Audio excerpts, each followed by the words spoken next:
Hello, everyone. Welcome to yet another edition of Afikra's Matbakh series. My name is Maisa Kafel Hussein, and we're joined today by the fantastic Philip Juma, head chef and founder of Juma Kitchen in London. Juma Kitchen was established in 2012 and offers a unique modern approach to Iraqi cuisine. Philip, who is of English, Irish, and Iraqi descent, is a self taught chef who switched careers after many years in the finance world.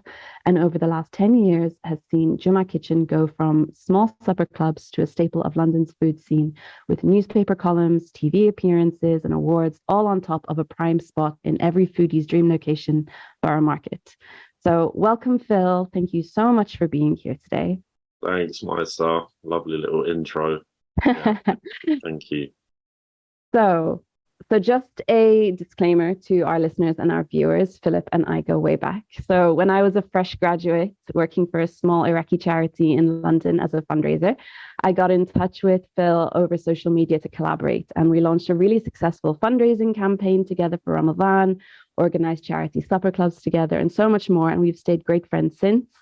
And since then, what was maybe 2 or 3 years into your journey with Juma Kitchen, you've become London's standout champion of Iraqi cuisine and the undisputed king of Kubba. But but anyway, I have so many questions for you. Let's get started with you telling us a little bit about your journey. So you're a born and bred Londoner who worked in London's financial center and then gave it all up to start Juma Kitchen and begin this journey to get Iraqi food into the mainstream. So how did we get here? When did you make your first kubba or quozi or kebab?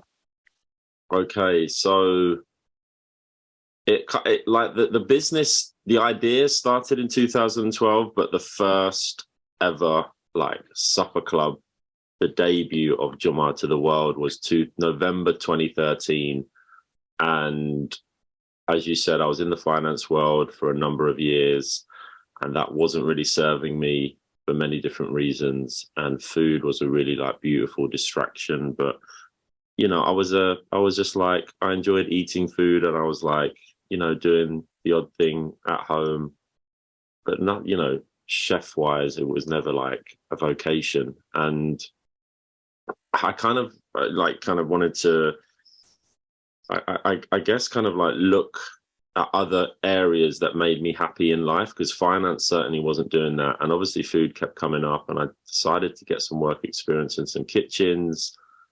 And these were like non-Middle Eastern, non-Arab, non-Iraqi places. These were like gastropubs, some Michelin-starred places, some just like normal brunch spots. And all the while I was getting all this experience, I was definitely feeding this passion and this hunger for learning about cooking and kitchens and hospitality. And yeah, all the while I was like, I grew up eating like incredible Iraqi food, and it wasn't just a bias of like, it was close to me. It was like, no, like having like filled my face across London, I just knew Iraqi food had its place amongst all of this food scene. And at the time, London was popping off, like street food and supper clubs, and all of that was happening. And it was a really, really amazing time to be involved. And I just thought, yeah, like I want to do this. So I remember I was sat at my dad's dinner table learning how to make Kubba. Honestly, like 8, 9 hours just sat there. Who was teaching you?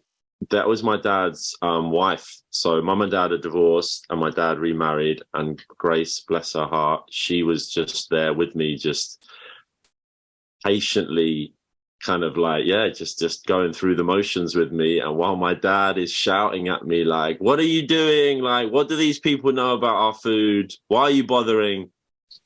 And I'm just like, that's why I'm bothering. I want people to know about it. And obviously at the time he was just like, he just kind of was so resigned to me like leaving finance and taking on this path. So yeah, it was that was the moment. And November 2013, I hosted my first ever pop-up, and Juma was born. Amazing. Okay, so yeah, you just mentioned the reaction of your dad. So, leaving finance, which is a pretty stable, sensible job, I suppose, in the city, and you're chasing a dream of becoming a chef. So I assume your parents were hesitant at the time? What about the other people around you? And what about the people who are advising you on joining the food industry? Because it's obviously a tough industry to get into. Yeah, no, it's like parents want safety, right? Parents want just their son, daughter, whoever it is. They want just them to be set up and getting regular salaries, and most parents anyway. And yeah, I'd probably speak for most Iraqi parents. They don't want their son to be leaving finance to go, in my dad's words, and I quote, "You're gonna go and become a dishwasher." So that was obviously a nice confidence boosting thing from him. My mom on the other side, yeah, like she was obviously, my mom is like super supportive but just concerned and worried. And at that time, it's like I'm 30 odd years of age. A lot of my friends and peers are settling down. Some are getting married. Some are like, earning and doing really, really well in their careers and making some big moves. And it's like I'm taking this backward step, and it's lonely. That's the only sort of kind of analogy I can put. It's really lonely, and you soon figure out that you have to surround yourself with positive people that are aligned with the entrepreneur mindset and aligned with risk taking and aligned with the sector that I was in, and that was like restaurants and hospitality. And I carved out a really beautiful community, and yeah, it was really tough at first. I think the first probably 3 years were very, very difficult, for many different reasons, which I can go on to more. But yeah, it was just one of those where I just felt very on my own, and also loads of self-doubt and like, what am I doing? I never would have dreamed of it happening how it has. Never in a million years. And so when you began, getting jobs in various places around London, did you have to start right at the bottom? Like, not having that experience previously, apart from doing things at home, that your dad's comment about being a dishwasher. Like, for example, did you actually have to go in and be like, I will start at the bottom, like, let me work my way up? Or did they take a chance on you with harder things? These were I was just working for free. I wasn't going in as an employed chef. I was just going in for experience. So when I left finance, I ended up working as an account manager for an energy consultancy firm, completely different sector, completely different vibe, but that actually allowed me to have a lot more time on my hands.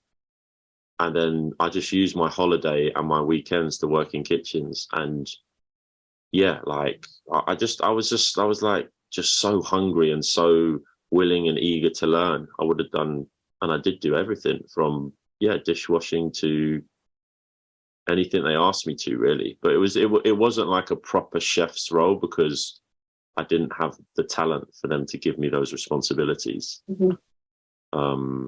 So yeah, and that probably I should highlight how hard it was financially as well, because you're not earning, right? You're learning your craft, and you're having to go into that world willing to, I guess, sacrifice and just do things that you don't want to, but you got to for the cause. And you said that you had been going around different, your whole life, and especially when you were working in the city, going to different restaurants and things like that, and seeing how the London food scene was, buzzing. It was getting more and more interesting. So were you much of, what people would call like a foodie at the time? So trying to check out all the newest restaurants, different cuisines in the UK and abroad, like, you keep up with the food scene? Yeah, 100%. I was obsessed. I still am obsessed with food and hospitality as a sector. Like I always loved the dining experience. I loved restaurants. I just loved the whole symphony of a restaurant. There's so much that goes on behind the scenes as well that I've grown to learn and love more and more. And yeah, and small things, like small like seeds that were planted. Even when I was in the finance days, I'd bring in like leftover kind of biryani, leftover klitcha, leftover dolma, and I'd be handing it around like, try it, and you could just like seeing their reactions, and also them turning around to me being like, dude, like you need to be involved in food. You're obsessed. And yeah, So the almost reactions, oh, sorry, I was going to say, so the reactions were good. So people were interested. really interested. Like, this is the thing. Like, if they had even said like, no, this is, I won't swear, this is rubbish, I still would have just been so confident in what Iraqi cuisine brings, like the integrity and the flavor profiles of what the cuisine brings. I wouldn't have even been fazed by it. But you know, we're all human, and I guess having that, like, wow, this is delicious. Like, what is this biryani? What are these spices? What are these combos? Right? When someone hasn't tried our food before, they're not really going to get access to it, are they? I doubt anyone at that time, especially, is going to go hunt out an Iraqi restaurant in London for date night. Yeah, You of know, course. so it was those kind of small seeds as well that I thought, yeah, this is absolutely banging, and more people need to know about it. Mhm. I think at the time before you got started, and this is in London specifically, of course, because different cities will have different options, but we only had for Iraqi food Edgware Road and maybe one spot in Knightsbridge. And then Park Royal, there were a lot of places, but they wouldn't even be regarded that well known apart from people who are in those areas. And so getting Iraqi food into the mainstream just in London itself was going to be a task. No, it was, and I think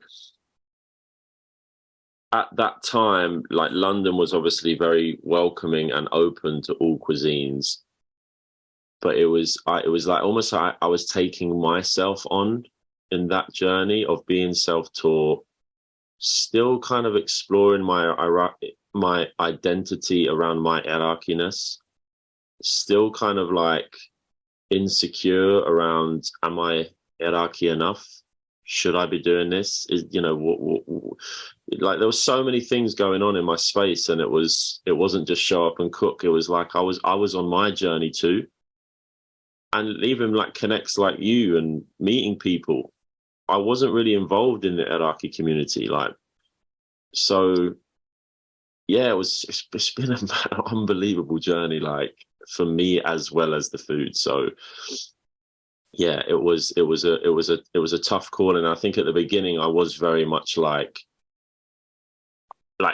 Iraqis weren't really, like, I guess, like, at the forefront. I was like, no, I need to bring this further. I need to take this further. I need to bring this to, like, just like everyone, Londoners, normal kind of like Hackney folk who are just, do you know what I mean? Like, Waiting for hungry. the next big food thing themselves. Yeah, yeah. But it was never like, it was always just so honest. I didn't really have that in mind of like, it is going to be the next big thing until later. At the beginning, it was just like, I just want to bring this, I just want to celebrate it and bring it to the masses. Um, and then, yeah, like, things started to happen as I did that. Amazing. Okay, so things obviously started to happen. So I remember, I think it was in 2019 when you told me your application for Borough Market had been accepted. And of course, that's such a big deal. And how did all of that come together? What was the process? And what's it like running such a busy spot in such a busy market in such a busy part of London? Yeah, that was a monumental moment to get the phone call. That, like, a friend of mine. So I've got to thank you and Amar, really, because those food demos that we did back in the day, that was Borough Market's intro to me. And just, yeah, like, a little side story. I remember Borough saying to me when we were doing these food demos, and this is back in like 2014, 15, I think. Like, how many people are going to come? How many people do you expect to come? And I was like, I don't know, like 10, 15. And obviously Iraqis being their beautiful, proud selves, like, everyone just turned up and showed up for us. And I think Borough were like, well, what is this? Like, heckles from the crowd, like, everyone just on it and enthusiastic. And I don't think, so that was like a lovely, I guess, intro of me to Borough, all thanks to Ammar and you and everything being facilitated. But so yeah, I was on their radar, and then someone shared with me in 2000 18 that Borough are revamping their whole food offering. They're looking to get like basically like the new hot new independent kind of vibes in there. You should throw your name into the hat. And I was like, at the time I was so confused with like where Juma was going, the identity, like the strategy of it. I was just in this like revolving wheel and I didn't really know what was happening. And the more I thought about it, I was like, yeah, this could actually really work, kind of daytime, lunchtime hours, and it's Borough Market. So yeah, you have to jump through so many hoops to be an approved vendor of a market like that. And it was very, very like stressful and complicated at times. I felt a little bit out of my depth. But I needed to kind of, once you got past phase one, and then you get past phase two and phase three, and then I think it was phase 6 was the tasting. I was just like, I need to get to that tasting. And the tasting actually went terrible. I had a nightmare morning that day, but I managed to, I really frustrated all the people and the judges because I was so late and there was logistical stuff that morning. But yeah, I think like 2 months later, I still hadn't heard from them, and I get the phone call. I was on a packed train. I never forget it. And it was like, you're in. We want you to be part of Borough. And super emotional and super proud. And it was like a build up of like, right, this is going to be my home. I've been like bloody 8 years of just moving around, pop-ups and going to this person's house and private chefing. And it was just like, right, this is us now. And yeah, it was that I remember the first few weeks of opening, like just Iraqi families coming, bearing gifts and just beaming with pride. And it was I remember you got an olive tree as a gift and other things. All the people on social media were rallying around because this was a big deal, for anyone that doesn't know Borough Market. It's such a big and important space in London for food and, speciality food.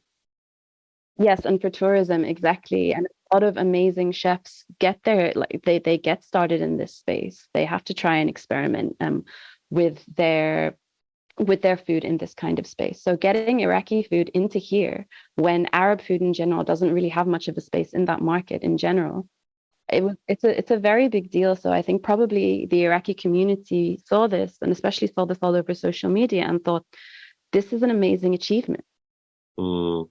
Yeah, I often forget because I'm so in it from a business perspective. There's now and again like people will come in from like we follow you from Michigan, America. Like this is the first place we wanted to come. And then and the family the other day from New Zealand. It's just like, it blows me away, but I need it because it's kind of like reminders of like why I'm here, why I'm doing what I'm doing. And, as much as it is bringing it to the mainstream, there's this huge and probably the most important layer of like repping us and repping like our identity that has been absolutely shut on for God knows how many years. So it's such a big deal, and I'm so proud of it.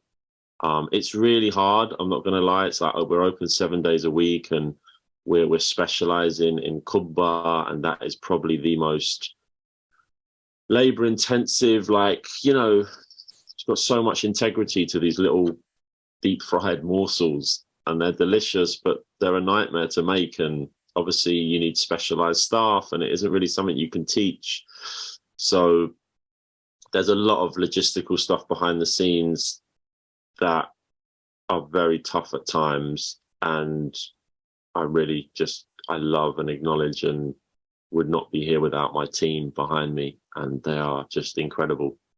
But yeah, having a 7-day-a-week operation in a busy location is, and we're not doing, you know what I mean? We're not doing, I don't know, falafel. Like it's labor intensive stuff. Yeah. So yeah, it can be tricky. I can imagine. So what's the reaction of passers-by when they see, Iraqi food written on the front of the stall? And what's the reaction of people when they go on and then try it for the first time? Like, what kind of conversations are you having with people? there's like three. I kind of split it in three demographics. There's the demographic who just come up to us and say, like, we've never tried Iraqi cuisine, like, really interested. What shall I order? And obviously, we love people like that. We talk to them about all the dishes and recommend what we recommend. Then there's kind of like this other kind of demographic who they look at us, they know us, they've heard of us, but they carry on walking. I've many times read like people say, I've heard really good things about this place, but they keep on walking by. So it's, there's this, I think there's this kind of, let's say you've got £10 to spend at Borough. That's your lunch. Are they really going to gamble with us? Are they going to risk it over familiarity of a Thai green curry or Mexican tacos or pasta or whatever?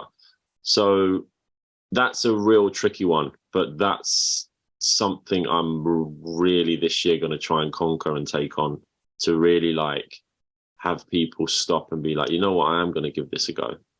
And that comes down to many different like layers and many different kind of, I guess, many different kind of like touch points to have people like stop, because you've kind of got a 3-second window. Like they walk past and then all of a sudden they've already got their eye on the next stall. It's so competitive there.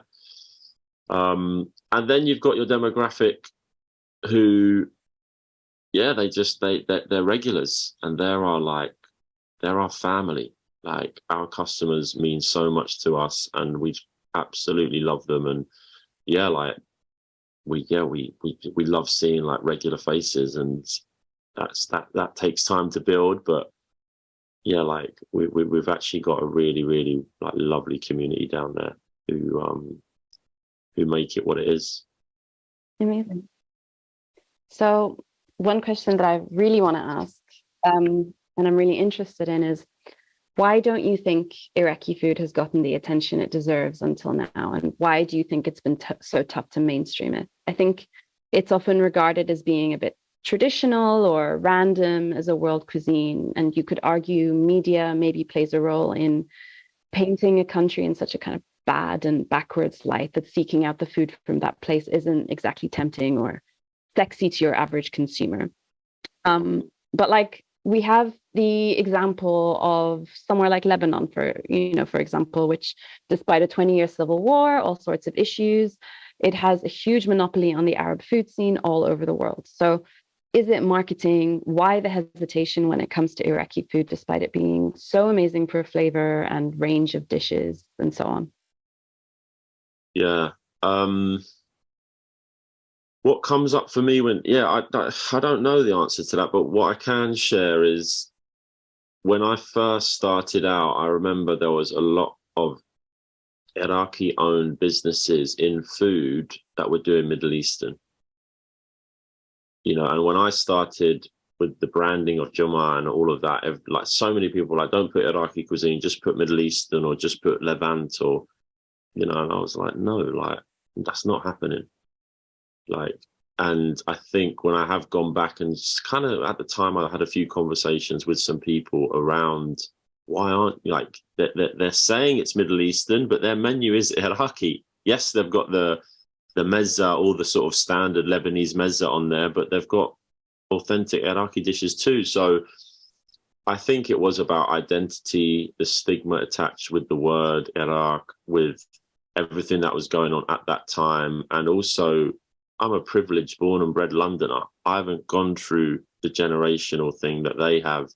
So they're looking at things different and a lot more, let's say, maybe cautiously than I am. I was always very gung-ho and just like, no, we're doing it like this way. So I think that is a major part. I think, yeah, like bringing in the Lebanese cuisine, like they know how to package things. They know how to market it. They know how to, you know what I mean? Like how can like little Lebanon, like, have this much of an impact? It's incredible when you think about it, and that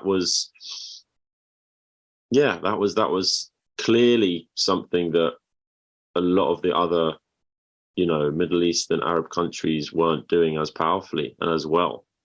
And I think like the cuisine, like Iraqi food is tough. It's like, it's long. you know, hang tight all the mamas out there who are there over the stoves and barbers, but you know, let's Mainly mamas. exactly majority mamas, like they're slaying over the stoves. So, and it's not like a 1 hour meal. It's often like very, very long. So yeah, I think commercially I've really struggled to have this like accessible and a business, because you know everyone needs to be paid. It's not like I've got like unlimited aunties working for free.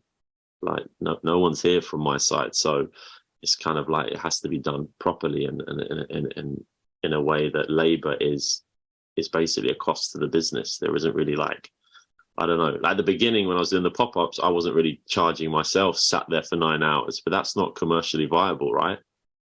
So I think there is a complexity and toughness to the cuisine that, depending on what scale you do, you know, I've chosen an annoying one, but like, let's say you wanted to just do specialize in Quozi or just kebab, like, yeah, I think there's so much scope there. So, what do you think from all of your experience now with Iraqi food?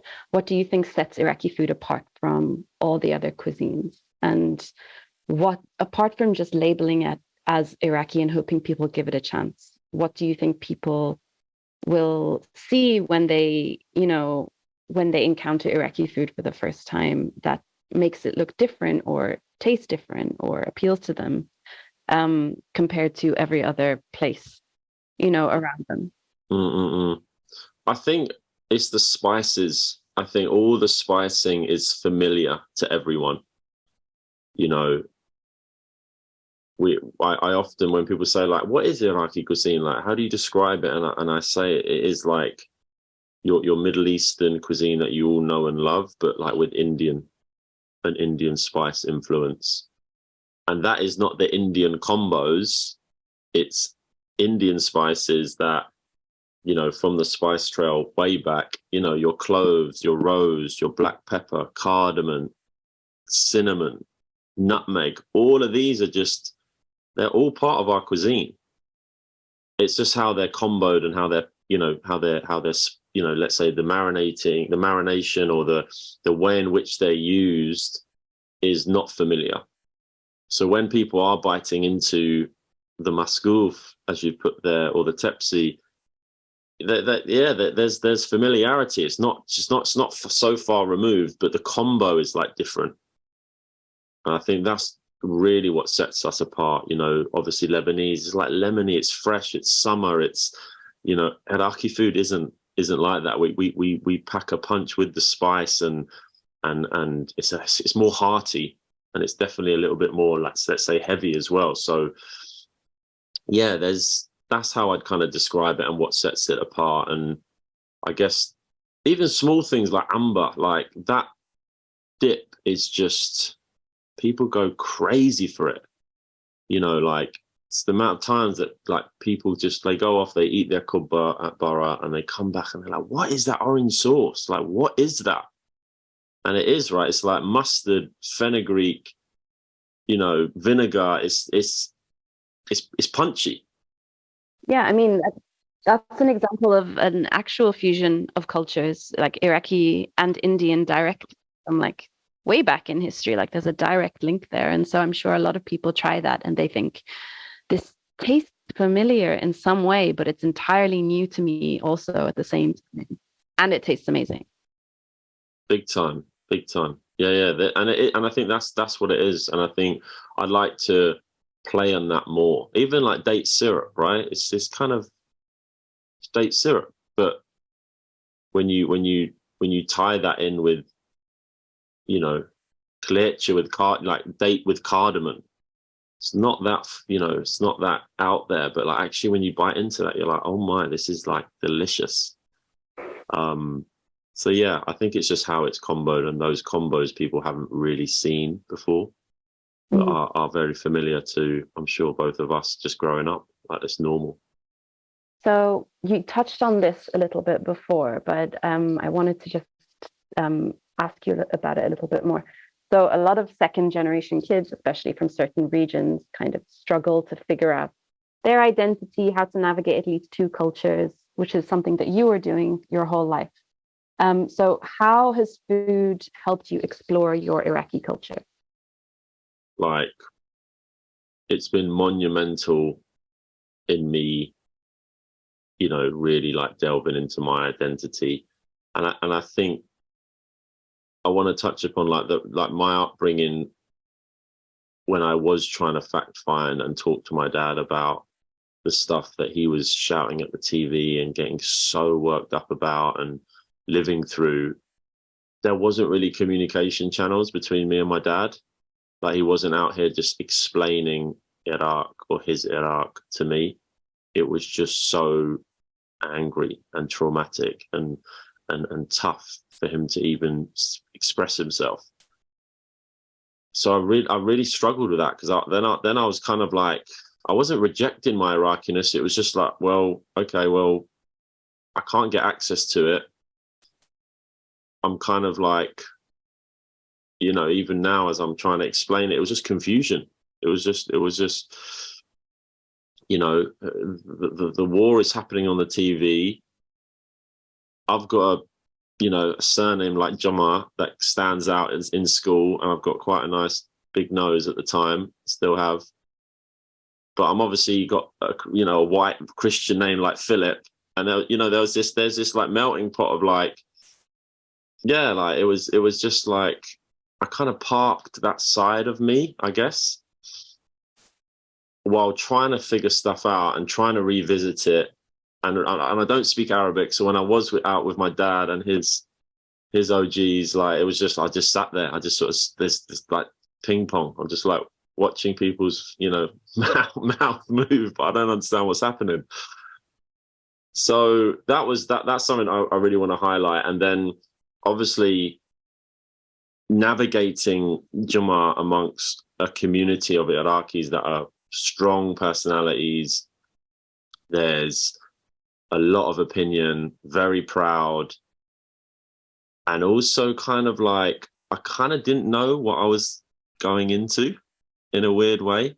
And I think that naivety actually aided me massively, because as with any community, there are kind of like, you can set yourself up to really maybe fall flat on your face if you're kind of not acting with integrity and acting for the cause in the right way.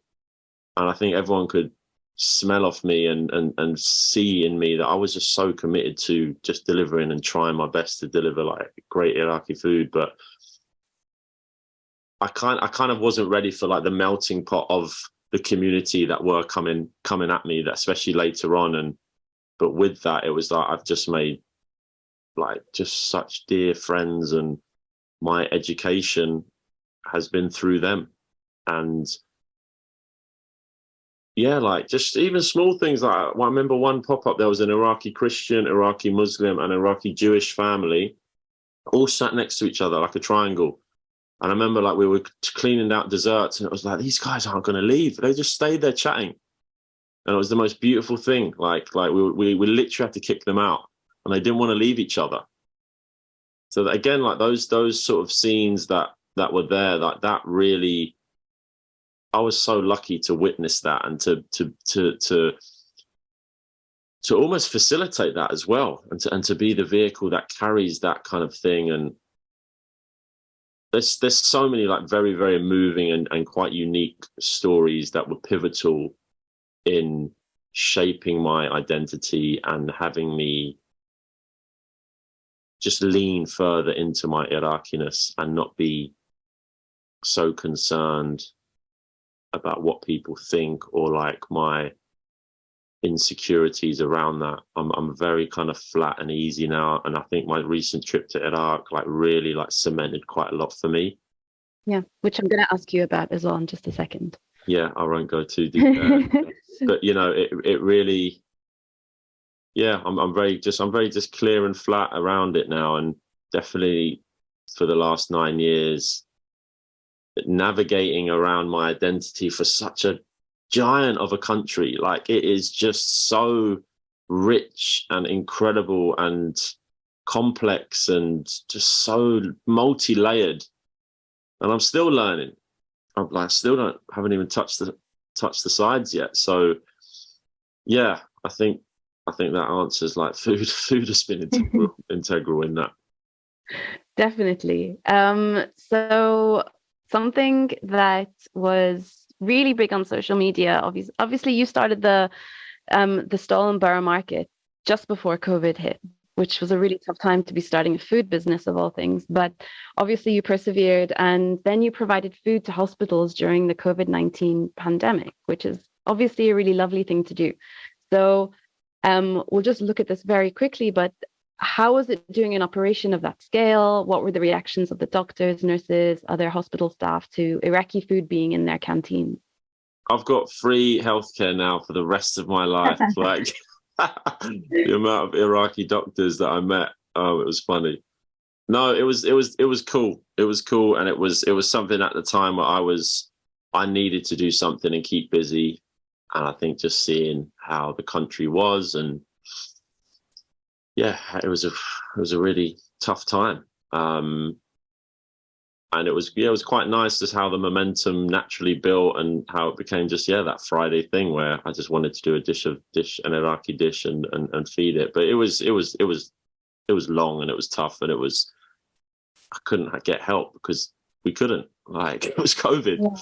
So it was just like I'd hang out pretty much 4 or 5 hours at the prep kitchen, load up all the packaging, load my car, and then just go and drop it off. And the response was amazing. And again, it was just like, even on the inside of when I did have, let's say, my little Iraqi connects that were already in the NHS who knew I was coming to them, they were kind of like excited to share it with their colleagues who were obviously, from all walks of life. So there was that really, again, it's that beautiful layer of our identity and culture of like how seeing their excitement and seeing obviously the reactions. Again, it was just like, it was multi-layered. Obviously they're getting fed, and obviously it's like, it's something to lighten up their day in quite a dark time. But there was that layer of like the Iraqis being like, he's coming and like, you got to try this. And then they're sharing their identity with them again. And it's like the ripple effect continues. So that was really, really nice. And a chapter that was, it was difficult just on many levels with everything going on. But this definitely kept me sane and kept me moving, which is good. But also, a lot of the healthcare workers at the time were being applauded so much and being venerated as, being our heroes, but actually seeing someone physically come and do something for them rather than just talk about it, it must have been very heartwarming for them. So, and especially for a lot of people, from a cuisine, from a chef that, is so far away in terms of what they know, like, why would he come and help? Why would he come and send all of this amazing Iraqi food for us to try? Yeah. No, it was. I think they were really moved, touched, and grateful. And again, I've made some like actual friends out of that whole chapter that have, they've said they'll never forget that. So that's really, really sweet of them too. Okay, so now anyone who isn't from the UK listening to this, they might not know Saturday Kitchen on the BBC, but it's a pretty big deal in the food industry on this little island. So tell us very briefly, how did you get on the show? Tell us about the experience. And obviously it's a big milestone for a chef, right? And probably the first time an Iraqi chef has ever been on a show like that. This is the milestone. I'm not joking. I can't even sometimes believe it. I grew up watching this, like religiously watching this show. And then I think it was, I got an email just from Jess from Red Kite PR. Shouts out to them. And they were saying like, look, Saturday Kitchen are looking for like new blood, new energy, new vibes. And can we put your name forward? Like, we thought of you straight away. So I was like, of course, like, you crazy? Like, damn right, put me in. And then I did a rehearsal, obviously brought the Dolma game. They just were like, what is this? Like, it went better than expected. I had like people from upstairs coming downstairs on rotation, new people being like, yeah, they really, really enjoyed it. And then they said, yeah, we're gonna have you on. And that was just like, oh my goodness me. I never ever would have ever thought this. And How did it go on the day? you have to get up so early. And I remember I was doing al fresco at the time, and I finished crazy late. I think I got home at like 1 or 1:30. There was a taxi outside my house at 5. And you go to the studio, you do the whole thing, rehearse it, the whole show, and then all of a sudden you're like live. And I remember like ringing my mum beforehand, and she's just crying. And I was just beaming with pride, and I was just like, Mum, I'm going on, like. And then I was hearing her crying, because I was tired and just feeling a little bit like whatever. I'm like nearly starting to go, and then it was just before we knew it, we were on, and oh, it was amazing. It was amazing, and it meant so much to the Iraqis. Like the messages I received, yeah, it was crazy. Like, people were just saying, like, it's a family thing. Everyone's round for breakfast. We're all watching you. And it was, and, you know, families with their sort of 8, 9-year-olds kind of forcing their kids to sit down and watch it, you know, as a form of representation, and, you know, seeing that like their own are on TV. It was special. It was so special. And, yeah, that's a memory I'll never ever, that's been the pinnacle. Some kids seeing Dolma on TV, probably on the BBC, especially, probably for the first time ever. Yeah, it was, you know, those dishes. Yeah, they're not really cooked, are they, on our mainstream channels? So I actually provisionally had a big Dolma pot, and then they kind of were like, no. We'll get complaints about food wastage. You need to do a tiny Dolma pot, and I was like, really? But anyway, that's like TV for you. But yeah, it was a great moment. Okay, so you touched on this a little bit before, but so you went to Baghdad, I think it was around this time last year, right? So was it your first time there? What was that like for you? And oh, sorry, no, I was just gonna say, like, did you learn anything about Iraqi cuisine while you were there that you didn't know before? Yeah, so it is this one year this week that I was there, and I had been already as a 1-year-old, but I have obviously no recollection. My mum, bless her, she took me and my brother as little bubs, and yeah, this was from an identity perspective, from a culinary perspective, from a multi-sensory thing. I just had to go. It was time. And I learned so much, like about the food, and about just how things are there, like even produce and the lamb, and obviously the kebab, the kahi and germa. Like, oh, it's like it's life-changing, some of the dishes that I had. Like that germa, like it was incredible. Like incredible. There's obviously like a food scene, but that's, you know, when I say the food scene, I mean restaurants. And I was kind of expecting, like, where's the Kubba and where's this? But I think a lot of that is done in homes.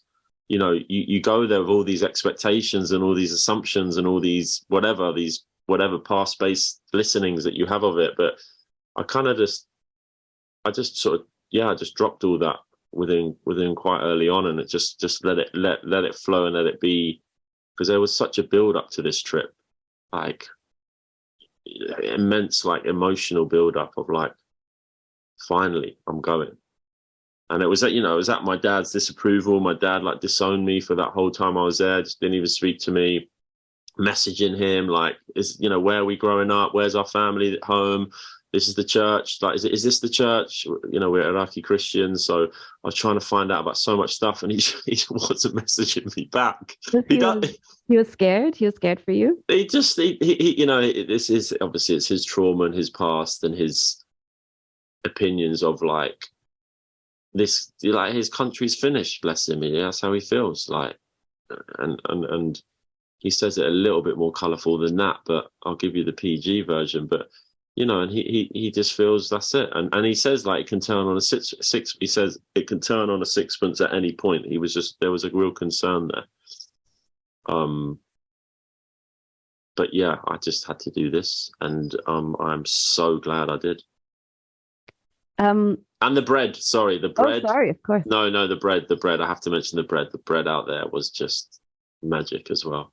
Better than anything you'll probably get over here in London. So is it the 10-year anniversary of Juma Kitchen this year? Or, I mean, yeah, November is the 10-year. So what is next? Now that we're at 10 years, what is next? I wanna build a brand, and I wanna have, to this day, I think I've been very focused and quite significant around how I've kind of represented and packaged Juma and everything to go with that. And I'm at a stage in my life where I'm pretty exhausted, I'm not gonna lie. Like, the hospitality and the last few years, as we've shared, and this whole journey has been very tiring, and I want to build a brand and actually have fun with what I've created. We've got a great product, and there's plenty of restaurants out there that have like amazing kind of branding identity, but the food is awful. So we've actually got something here that is delicious. And now I want to work on just branding, identity, and we're going to be doing a whole makeover of Juma.